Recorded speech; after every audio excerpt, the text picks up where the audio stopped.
Αν αποφασίσει να κάνει κάποιος ένα περίπατο με αυτόν τον ανοιξιάτικο καιρό, θα νιώσει μια άλλη, καινούργια αίσθηση. Μια διαφορετικότητα. Όλα έχουμε μάθει να τα κάνουμε με το αυτοκίνητο ή με τη μηχανή μας. Τρέχουμε σαν κυνηγημένοι, προσπαθώντας να προλάβουμε το χρόνο. Αλλά εκείνος φεύγει. Ανοίγει το βήμα του και χάνεται. Είναι πραγματικά απόλαυση να τριγυρνάς στα δρομάκια χωρίς κάποιο λόγο. Χωρίς άγχος και αιτία. Μπορείς να γευθείς ένα σωρό μυρωδιές. Τι καλύτερο για να εξηγήσει κανείς τις αναμνήσεις. Αυτές είναι που μας γυρίζουν πίσω. Κάπου εκεί στο δημοτικό, που όταν πήγα πρώτη φορά έκλαψα, νομίζοντας ότι ήταν ό,τι χειρότερο στον κόσμο μπορούσε να μου συμβεί.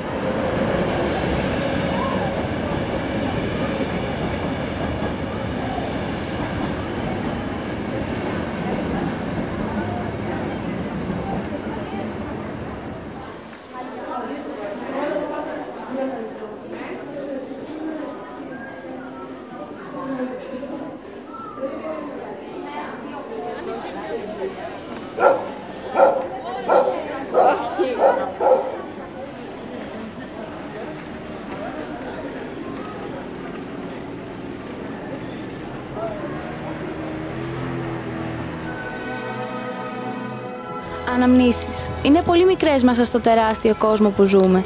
Είναι όμως αυτές που δεν παύουν να μας συντροφεύουν σε αυτό το τεράστιο κόσμο. Αμάσα, μάσα, μάσα. Αμάσα, μάσα, μάσα. Ω, αλόε, αλόε, αλόα. Ω, αλόε, αλόε, αλόα. Ω, αλέλε. Ω, αλέλε. Αλέλε, κοίτα πόγκα. Αλέλε, κοίτα πόγκα. Αμάσα, μάσα, μάσα. Αμάσα, μάσα, μάσα. Ω, αλόε, αλόε, αλόα. Ω, αλόε, αλόε, αλόα. Ω, αλέλε. Ω, αλέλε. Αλέλε, κοίτα πόγκα. Αλέλε, κοίτα πόγκα. Αμάσα, μάσα, μάσα. Μάσα, μάσα, μάσα.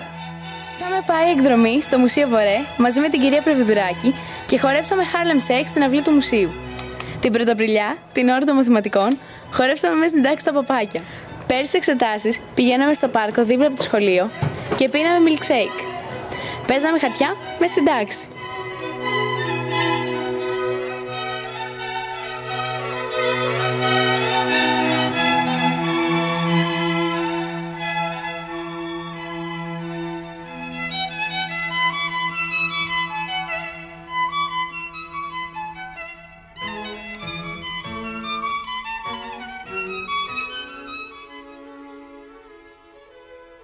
Μα ποιος είναι αυτός ο άνθρωπος που δεν γύρισε εκεί στην τρυφερή αγκαλιά της μητέρας του?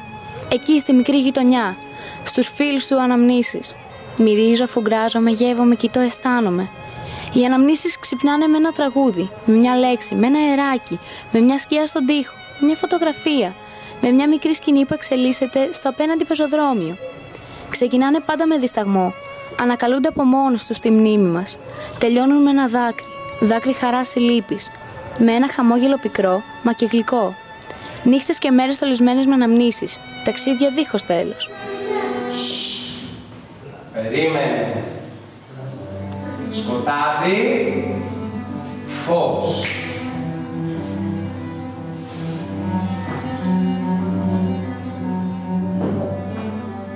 Σε παρακαλώ, ζωγράφισα με νερνή. Ζωγράφισα με νερνή.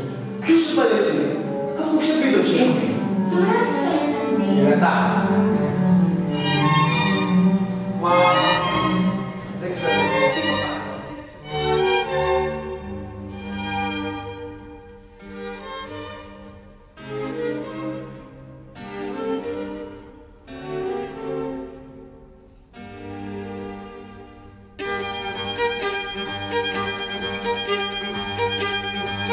Thank you.